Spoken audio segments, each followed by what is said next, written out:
So reports came out from Adam Schefter and others that there could be NFL interest in Texas head coach Steve Sarkisian. All right, let's break this down from Sarkeesian's angle first. Would he go to the NFL? It's not the least likely thing in the world. He has been there twice. He was with the Raiders as a quarterback coach in 2004. He had a 2-year stint as the Atlanta Falcons offensive coordinator in 2017-18 before he returned to Alabama. Then, of course, took the Texas job. 2 reasons why I would not go. I'm not speaking for Sark or speaking on based on what Sark has said. Just if I were Steve Sarkisian, 2 reasons I would not go to the NFL right now. Number 1, which NFL job that is open or is going to come open sounds super appealing? Do you want to go coach the Jags? Sure, you have Trevor Lawrence, who is kind of a fading prospect at this point in time compared to the rest of the young quarterbacks that he's been drafted close to.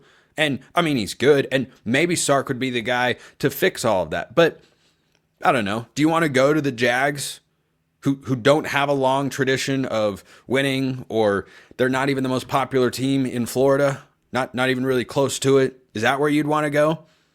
A place where you'd have to get them to buy in, whereas at Texas, they've been all in from the moment you set foot on campus to help you succeed. So that's the first angle as to why I wouldn't go if I were Sark. The second angle is he has built Texas up, remember. I know they've always had the financial resources there, but Sark has been the one to actually make it work, which just goes to show you, just because you have money in college football and you commit to the program, which I think everybody should do, does not guarantee you success. So when people look at a Texas or an Ohio State or an Oregon or Alabama or whoever and say, well, they just put a bunch of money into it, it's just all about the money. It's not. Look at, I don't know, Texas A&M, which just had an 8-win season. That was an improvement over the prior year. They've been all in for a long time, but they haven't had the right head coach. Now I think they do have the right head coach in Mike Elko. But Sark got there and went 5-7 in his first year. Before last season, he never had a 10-win season as a head coach. He spent several years at Washington, 5 of them, in fact. He spent a couple at USC. It ended as a mess. We all remember that. So he's had a great personal story of overcoming the troubles that he has had in his personal life that bled into his professional life. But he has also grown as a head coach. Going back to my conversations this week, of which I've had a couple with all of you out there, regarding patience for head coaches.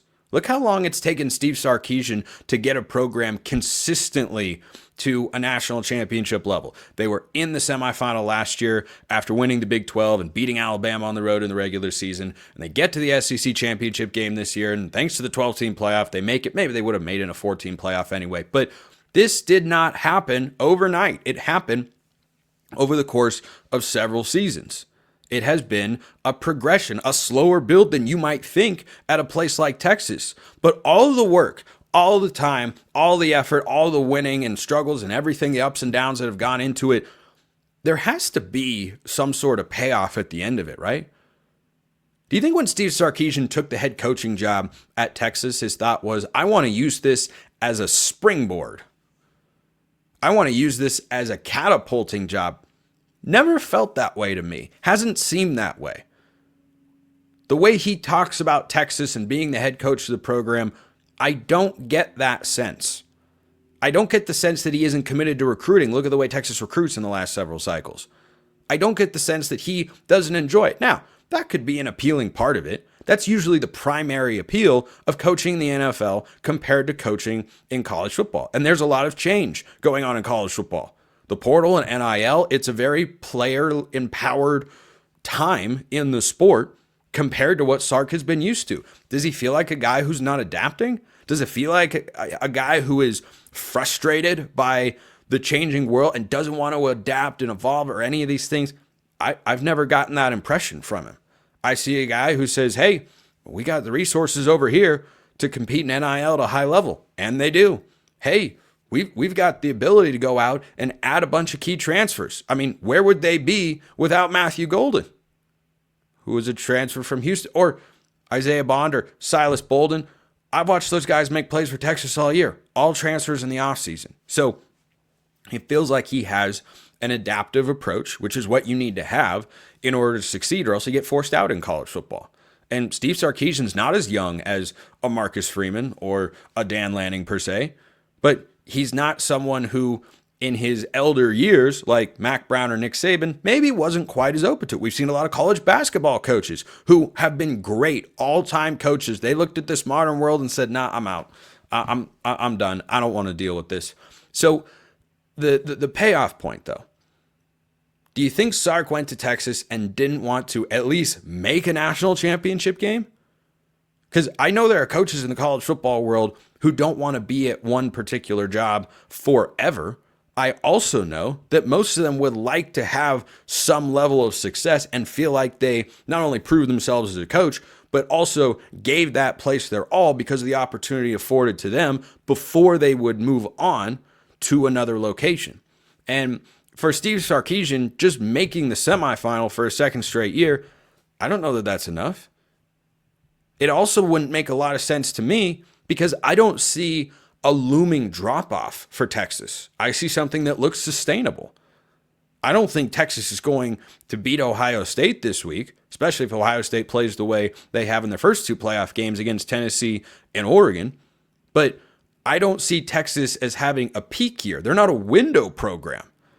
They have the ability to sustain this success, and he's making all of the commitments, and he is getting that commitment back from the fans, from the boosters, from everybody at Texas. So the appeal to going to the NFL, I understand it. And if I were an NFL team, if I felt like that was the right option as a head coach, sure, maybe I'd go and call him. I mean, he's certainly known more, at least from afar, as a tactician than he is a culture and recruiting guy. But that doesn't mean he doesn't know how to build a winning culture or how to build one that continues to acquire talent at a high level year in and year out, because he's shown that that's what Texas is capable of doing. So I wouldn't go. I wouldn't, personally. Now, I'm biased. I love college football. Here I am hosting a college football show. So I look at the idea of going to the NFL, and yes, there is an upside to it. That upside is you don't have to deal with recruiting in the portal. I mean, the portal's nuts. When you sign a player to a contract in the NFL, they can't just opt out of it after a year. Well, you can do that in college football literally all the time for unlimited reasons right now. You can say, I'm hitting the transfer portal. Yeah, I know I signed last week. I'm going to go over here. You had a 5-star quarterback that signed with Oregon now for various circumstances that are not necessarily having to do with Oregon as much as they are to do with Cal.